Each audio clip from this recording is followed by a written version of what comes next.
great to be back at another Metals Investor Forum, for sure. I see lots of familiar faces and new ones as well. I'll just jump right into it. So there's the name of my talk. I had other contenders, like who knows, but this was what I came up with. Rational gold, confident zinc, and uranium at some point. And there are 2 uranium companies speaking after me, and don't worry, I have nicer things than that to say, for sure.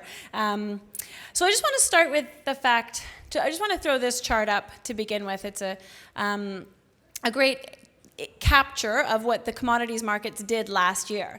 It's easy for all of us to get in the habit of wondering whether we're in a bull market, what's happening, questioning our rationale. And we should always question our rationale. But at the same time, only 2 mined commodities lost ground last year. Only 2. Uranium lost a lot of ground.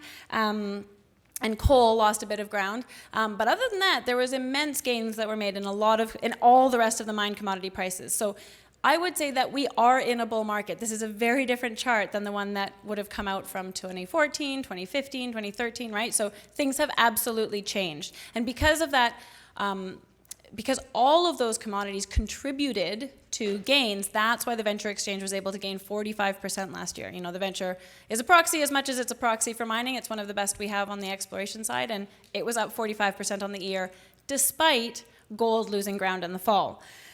Right now, I would say that gold is trading rationally. That loss of ground in the fall, you can argue whether it was rational or not. Obviously, it was predominantly a Trump-influenced situation. There were lots of questions. There was lots of optimism. Now, it's amazing, actually. The last Metals Investor Forum was the day after the U.S. election, and this is the day of the inauguration. We didn't time it like that. It just happened. So here we are again, another Trump-focused event. Since Christmas time, gold has gained 7%. That's significant, but it's also totally rational and fairly expected. And I've given 3 reasons here why. The first would be it lost 13% in the preceding 2 months. Rebounds are very likely in scenarios like that. So that was a rational reaction. Gold also has a good seasonal move. January is a good month for gold. Gold strength does not necessarily translate into February and March. Gold equities continue to perform in those months. Gold itself, though, is reliably strong in January. So there was the second reason.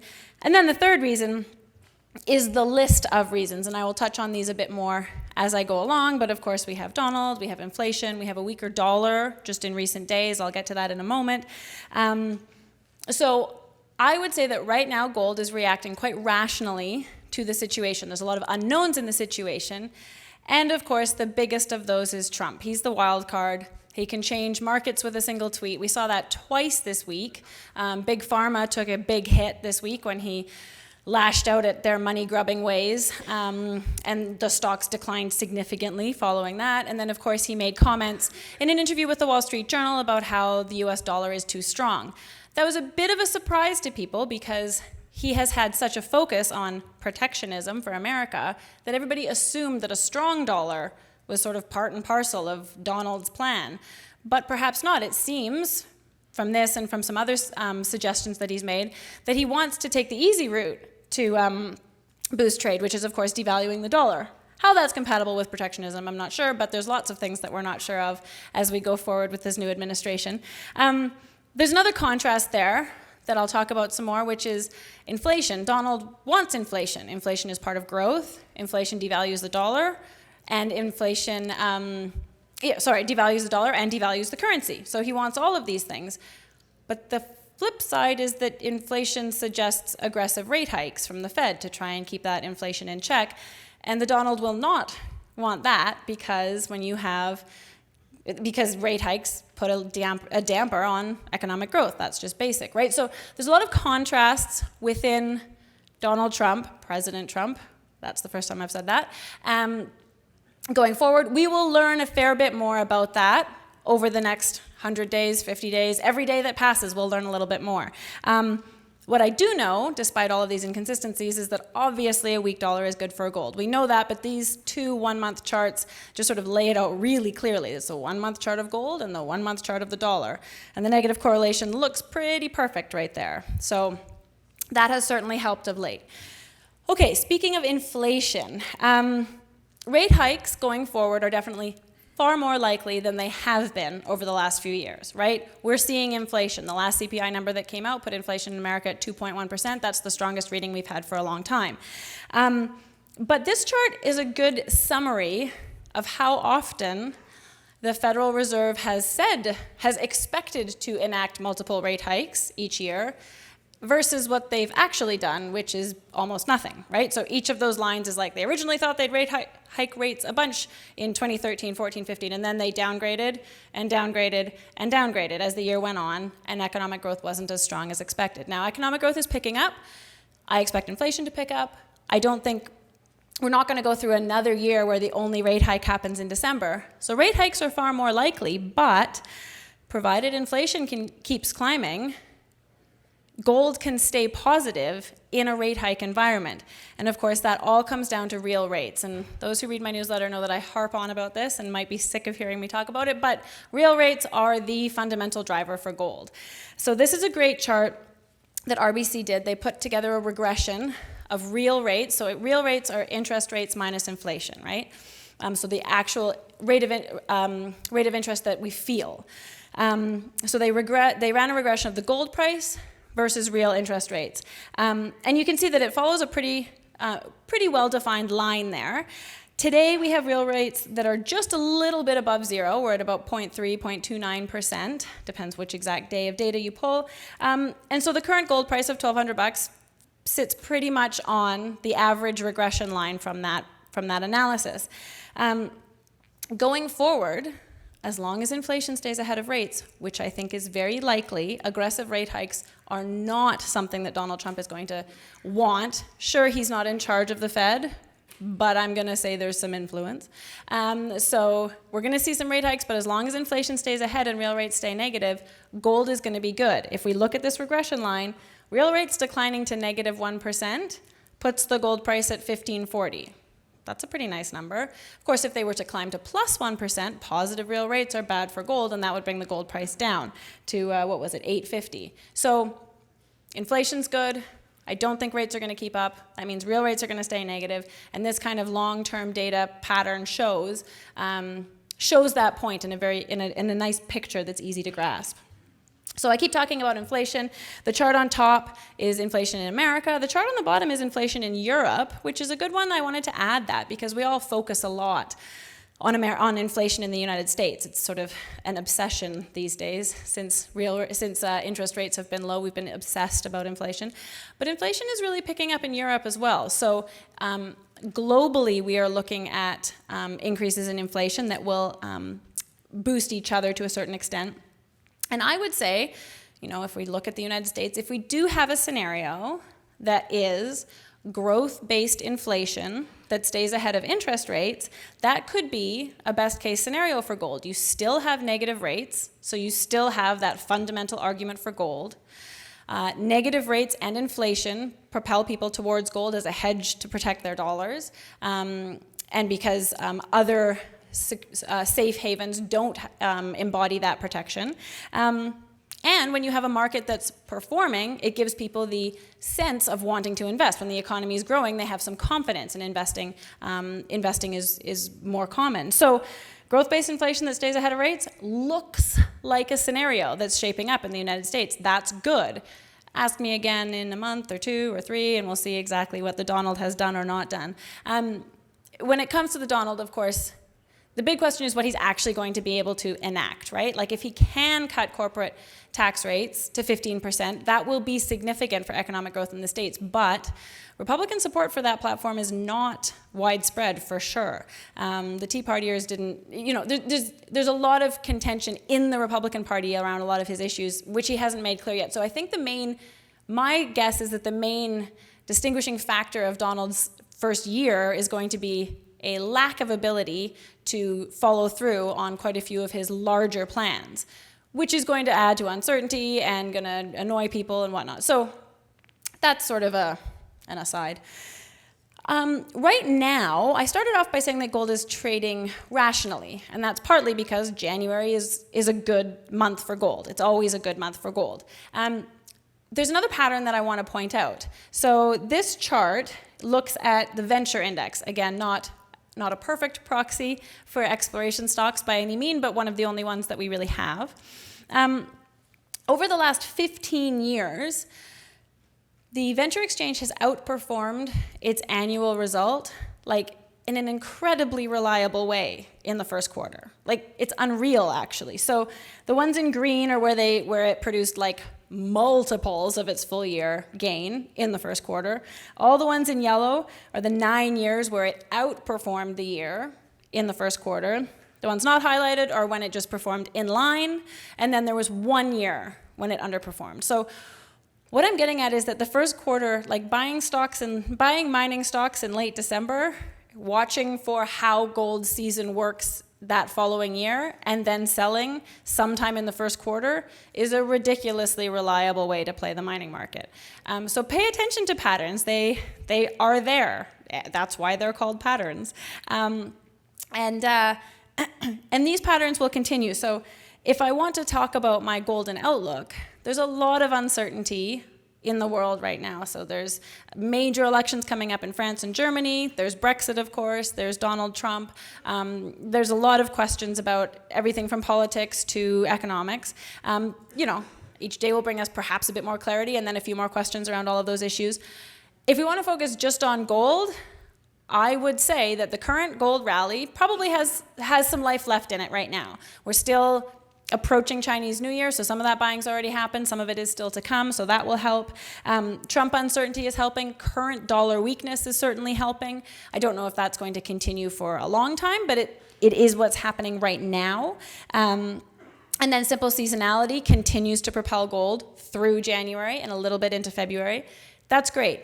So this gold rally has some life left in it yet, but it will end. It always does. That's why the first quarter outperforms, because it's better than what comes next, which is the summer doldrums. The summer doldrums will also happen. They could start a little early if Trump is able to able to show reason for real economic optimism in the short term, right? Like if he can sort of come out and outline some concrete plans for how to create economic growth in the short term, that could cap gold's rally earlier than if it's sort of more of an uncertain path that continues. But either way, we've got somewhere between sort of mid-February and mid-March for the gold rally to continue right now. Then we've got the summer doldrums. But what I'm most excited about right now, to be honest, is the fall. So gold's strongest season, January is great, but September, October is the best. Sometimes that starts earlier. It starts in August. I think this year it would start earlier, especially if this early year season ends a little early, right? It just shifts everything forward a bit. But by the time we get to the fall, what I was saying about Trump's sort of inability to actually create significant economic impact in the short term, I think will become more obvious. I think inflation will have continued to ramp up. One aspect of inflation that I think is going to matter increasingly as we go forward is that inflation and economic growth should increase monetary velocity. So over the years, since QE started, we've had lots of discussions about all the dollars that have been printed. The vast majority of those dollars have not been available to the market. The banks have just been holding them in their reserves. Well, if we get into a scenario of real economic growth and inflation, those dollars are going to start becoming available. That increases inflation, and bodes well for gold because of the whole argument about debasing the dollar. Then, of course, we will have gone through in the summer these elections and more Brexit, and we've seen what that can do to gold in the short term. And then there's all the wild cards related to Trump, who knows exactly what's going to happen in trade negotiations, whether it's NAFTA or whatnot. His relationships with China so far haven't been great. We don't know what's going to happen there, but there's all kinds of things that could happen over the next 6 months before gold's fall season gets going that could help gold. So that's my outlook right now. There's some opportunity left right now. The summer will create its usual buying opportunities in the sector, and then the fall, I think, is where the opportunity is really going to get going. Now, I want to touch on the two other commodities that were in my title there, so zinc and uranium. If you had to bet on only one metal this year, I'd bet on zinc. The fundamentals are very strong for zinc. It's just a classic story of declining supply and demand that rises basically with population. That's the 1-year zinc chart. Of course, it's already up 80%, but consensus is for that to continue. So just a few of the numbers. I had the data for the first 11 months of 2016. We had the 263,000 ton deficit. With that deficit, we saw zinc inventories decline. That's certainly a clear pattern, is the declining zinc inventories. Zinc inventories are a little bit hard to assess because of unknown Chinese stockpiles, but when you're talking about reported zinc inventories, zinc mine output declined by 1.2%, but demand rose 3.5%. So look at those 11 months as sort of, there's the capture of the zinc market. That kind of tells the story right there. When you talk about zinc, everybody says, well, what about Glencore? And yes, it's a fair question. In 2015, Glencore mothballed 500,000 tons of zinc production. That's a significant number. So everybody always asks, when is Glencore going to restart those operations, and is that just going to hammer the zinc price? Well, I would say no, mostly because Glencore's pretty smart. They've made a name for themselves by making a lot of money off of trading metals. So guess what? They want a higher price as much as everybody else in the zinc market does. And they're very aware that the longer they wait to restart those operations, the tighter the market will be, the higher the price will be, and the less the impact of those restarts will be. So I wouldn't expect Glencore to restart until at least the middle of the year, if not later. And I think the zinc market could absolutely withstand that question. And then there's just the straight up lack of concentrate. One of the ways to really keep track of how much zinc is available to the world is treatment charges. So treatment charges are what smelters charge to process zinc concentrates. As recently as 2015, smelters were charging $200 a ton to process your zinc cons. Those treatment charges have just fallen off a cliff. They're now charging only $50 a ton, and smelters keep closing because they just can't find zinc concentrate. So there's all kinds of signs, and treatment charges being one of the leading ones, that the zinc market is absolutely getting very tight, and there's very little new concentrate available to the market in the near term. In terms of playing it, there aren't very many established zinc equities. We have a few here. Excuse me. And there's new ones coming out as well. I'm aware of several zinc stories, zinc equities that are either getting ready to launch or have recently launched or just getting going. There's going to be some really interesting and I think explosive opportunities in zinc. Again, it's like any sort of bubble market. You have to be very careful. There's going to be people playing the bubble who will also fail spectacularly. But there's really going to be some opportunity in zinc. And then I'm going to leave off with uranium because the first two companies after me are uranium companies, so why don't I set the stage a little bit. Clearly, the last month has been a good one for uranium. We have seen, the chart on the bottom is a 12-month chart that shows this move, and then the chart on the top is a 1-month chart of the uranium price. So it's been great, right? Uranium has made a significant move to up 26% in a month. In response, uranium equities are just like killing it right now. So we've got NextGen, Uranium Energy, and Cameco on those three charts, and we've got like almost a double, and we've got up, between up 60% and a double for these in sort of a 1 to 2 month time frame.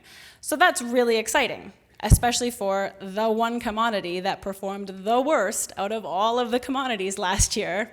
This is very heartening for sure.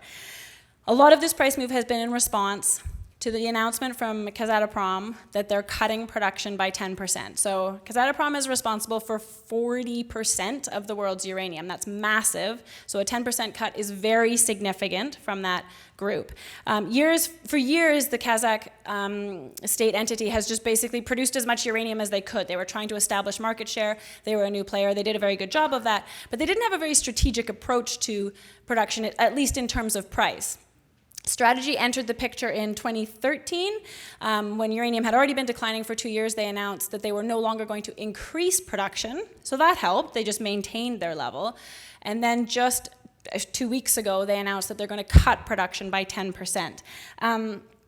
The cut really helps, especially because, as many of you likely know, it comes against very good long-term fundamentals. Demand is rising sort of 2 to 3% annually.